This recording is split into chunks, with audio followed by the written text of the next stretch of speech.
This is a Ramana Maharshi clip, a talk by Ramana Maharshi with comments by Richard Clarke.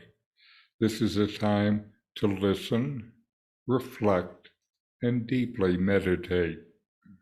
I'm Richard. Welcome. I'm reviewing and commenting on the book Talks with Sri Ramana Maharshi. Today is talk number 142. Mr. Prakasha Rao from Bezwada.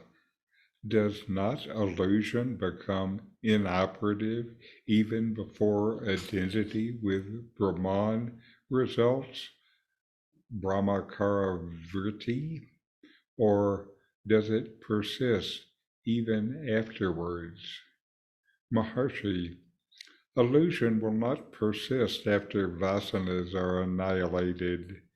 In the interval between the knowledge of the identity and the annihilation of vasanas, there will be illusion. The questioner, how can the world influence a man even after identity with Brahman? Maharshi, first do it and see. You can then raise this question if necessary. The questioner, can we know it in the same way as we know our identity? Maharshi, are you different from the mind? How do you expect it to be known? Questioner, can the full scope of chitta vilasa, be known? Maharshi, oh, is this the identity of Brahman? Ignorance vanishing, the residue reveals itself. It is experience, not in the category of knowledge. In this dialogue, Mr. Prakasha Rao raises a question about the nature of illusion and its persistence in the context of realizing one's identity with Brahman. Mr. Rao asks whether illusion becomes inoperative even before the realization of identity with Brahman, or if it persists afterwards. Ramana Maharshi responds by stating that illusion will not persist after vasanas, latent tendencies, are annihilated. He explains that between the knowledge of identity and the annihilation of vasanas, there exists an interval where illusion may still be present. Ramana talks with clarity about vasanas, tendencies.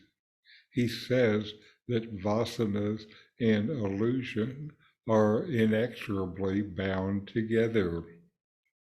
As long as vasanas persist, so does illusion. My teacher spent a few years examining and eliminating vasanas before Sahaja Samadhi. How do you eliminate vasanas? Ramana says, first is self-inquiry. Practice asking, who am I? And direct your attention inward. Observe the nature of the mind to realize the unchanging self. Practice detachment, not identifying with mental and emotional fluctuations. Seek the silence of the mind for a direct experience of the unchanging self.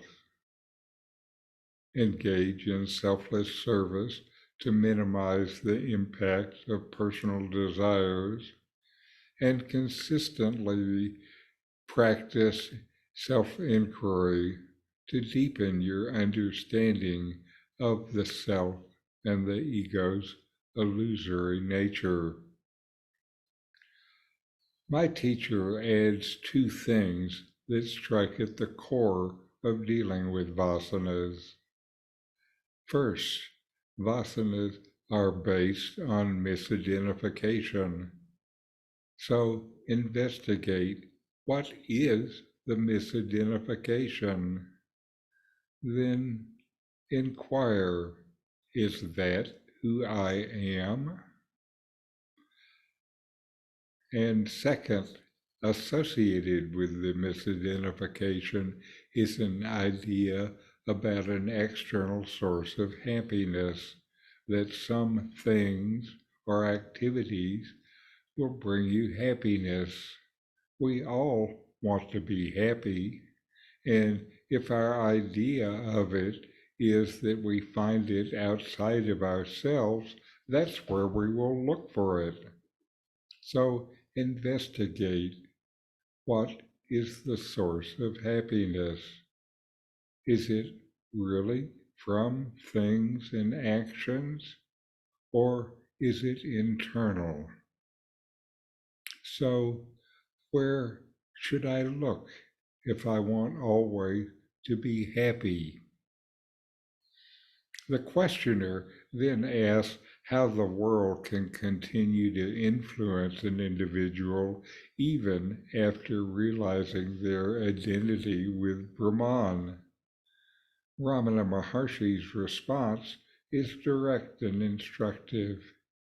He suggests that you should first experience the state of identity with Brahman and then observe whether illusion persists.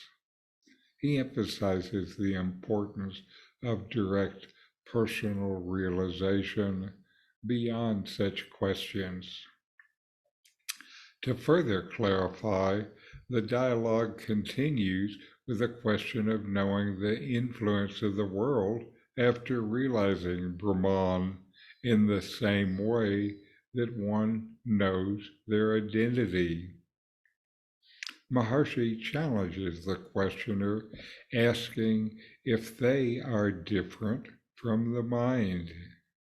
This prompts a deeper reflection on the nature of self-awareness and the relationship between the individual, the mind, and the self.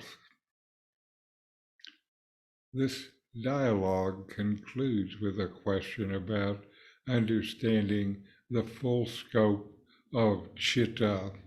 Chitta refers to the aspect of the mind that encompasses thoughts, emotions, and impressions. Ramana responds by highlighting the experiential nature of the knowledge of Brahman. He notes that with the disappearance of ignorance, what remains is direct experience, distinct from indirect conceptual mental knowledge. Ramana's response underscores the importance of direct experience in understanding the dissolution of illusion and the realization of identity with Brahman. The emphasis on personal practice and direct realization is a central theme in his teaching, encouraging us to go beyond intellectual knowledge and actually engage in the transformative process of self-discovery, of knowing yourself. So, inquire, know yourself, and be always free and at peace. These videos help bring Ramana Maharshi's teachings into your direct experience. Subscribe now